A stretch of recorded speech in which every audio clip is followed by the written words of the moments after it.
welcome back. Today I'm going to show you how to make a delicious dumpling filling with a pork, ground pork. So you're going to marinate your ground pork with some salt and pepper. Okay, then you're going to take out one garlic, big garlic, and then you can chop it tiny piece.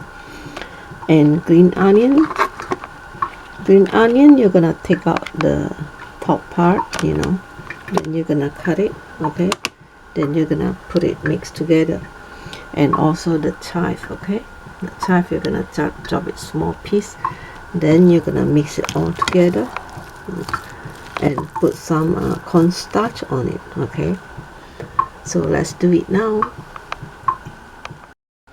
So to save your time, you can take some of your chive. This chive is already washed and clean and dry. I washed it last night, so let it dry. And then you can just take some bunch of it.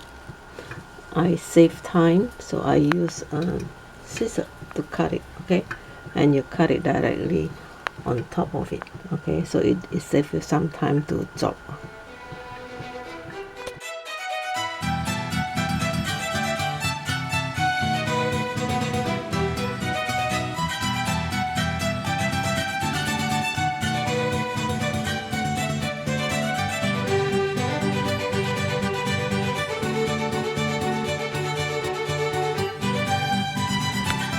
So this is the meat is done after you mix with the cornstarch, and you can keep in the refrigerator, on the top part, and then you can make dumpling, or you can stuff with the green pepper or tofu, which is very delicious. Okay, so I hope you like this recipe. I'll see you soon again. Bye bye now.